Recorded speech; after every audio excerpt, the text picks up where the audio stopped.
Alright, time to get rich. Let's buy some ETFs. Huh? You cannot purchase this ETF. This product does not have a KID in a language approved for your country. What? If you live in the European Union and have tried to purchase an ETF, only to find out you are unable to do it, then you are in the right place. Today, I will explain to you why as Europeans we need to do a little bit more research and be more savvy with our investments. Don't worry, we can still buy pretty high quality ETFs, but the game is different for us. And here is why. Hi, my name is Ognan and welcome to the Dividend Method channel, where I talk about investing and I help people achieve or at least get closer to financial freedom. As a European investor who wants just that, our paths are a bit more complicated.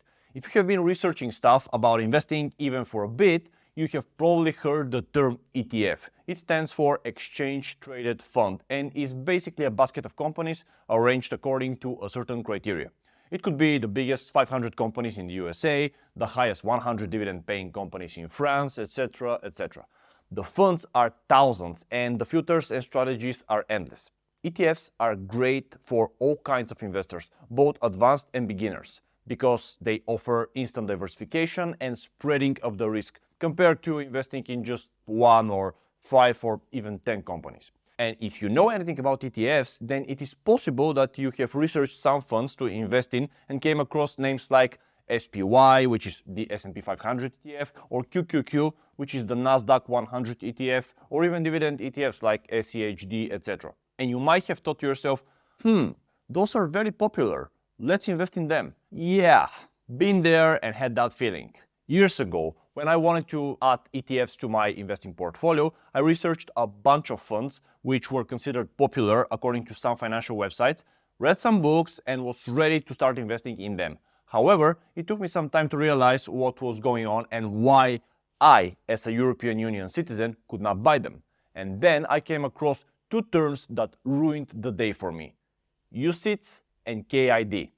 You see, I had read and studied and was finally ready to start building my portfolio of dream ETFs. And then, boom. UCITS? What? KID? What? That financial instrument is not available in your country? What? Okay, let's briefly break down what exactly is going on here. The Undertakings for Collective Investment in Transferable Securities, or UCITS, directive is a set of regulations governing the creation, operation and marketing of investment funds in the European Union. It was introduced in 1985 to harmonize investment fund regulations across the EU and to protect investors from excessive risk. UCITS funds are required to meet certain investment criteria such as diversification, liquidity, transparency and others. And here is the worst part. They must also provide investors with a key investor information document known as KID. A KID is a standardized document that summarizes the key information about an investment fund. It includes information about the fund's investment objectives, risks, costs, fees, etc. Now, why is that a problem and why EU investors can't buy those famous US ETFs?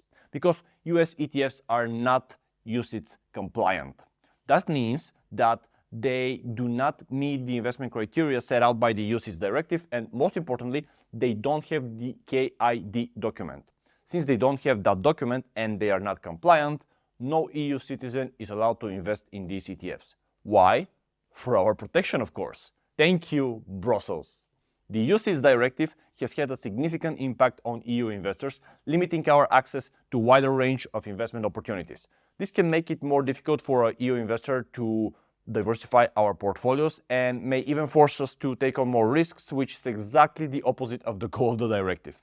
Speaking of the goal of the directive, what was it?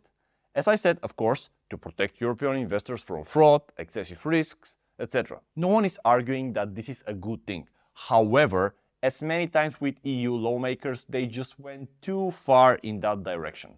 Instead of protecting us, they forced millions of investors to buy lower capitalized ETFs with lower liquidity and with much higher fees. So again, thank you EU bureaucrats for protecting us. We are all grateful to you. Irony aside, it's a really limiting law. However, that is our reality and we have to work with what we've got. Next, I will give you the solution. First though, I want to say that in my opinion, you should not try to get cute and try to circumvent it. There are all kinds of people giving advice on how to buy options on the underlying assets or work with lesser known brokerages that ignore the rules, etc., etc. My advice is don't do it. Your wealth and investments are far too important to risk with such games. Stick by the rules as they are created for you, and I will show you how to still invest in great funds that can fulfill your investment goals. But before that, if you're getting value out of this video, please press the like button and subscribe to the channel with the notification bell. That way, you will be directly notified about any future videos I create about investing, the economy, and personal finance without relying on the algorithm to randomly show them to you. Thank you very much. Now, let's get to the solution. Well, the solution is that there are still thousands of available ETFs for us to invest in. Some of them even mimic exactly the USA-based ones, so no need to despair. But where do you find them? Well, a good site that I have been using is just ETF.com. Now, you can search wherever you want, it doesn't have to be this site, but when you do, always make sure the ETF has the word UCITS in it. This will mean that it is compliant with the UCITS EU regulation we already talked about. If it doesn't, you might get all excited about it, do your research, etc., only to find out that when you press the buy button, nothing happens. Alright, so what I like about justetf.com is that I don't need to worry about it. All the ETFs there are UCITS compliant and are available for EU investors. Remember that I said you can find the most popular ETFs you know from the USA there? Well, I will give you two examples. First one is with the biggest, oldest and most famous ETF, the S&P 500, the ETF that follows the 500 biggest companies in the United States. If you want to invest in that, just type S&P 500 in the search bar and boom, you have plenty of choices. Or perhaps you are more into tech and want to invest in the Nasdaq 100 ETF, also known as QQQ. No problem, here it is. As you can see, you have the most famous options available for you. Now, of course, if you want an ETF like, let's say, SCHD or DGRO or the Dividend Aristocrats Noble ETF or other ETF that you like and have read about, there most likely won't be an exact equivalent with the same companies and strategy.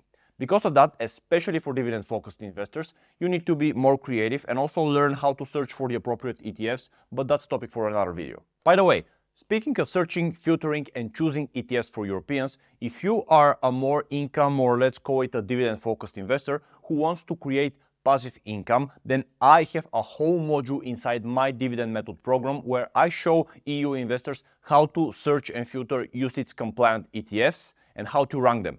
My students also receive a special spreadsheet I use for my own ETF investments that shows you how to compare the ETFs, what metrics to focus on, etc., etc. If you're interested in that, you can check the link in the description to join the program.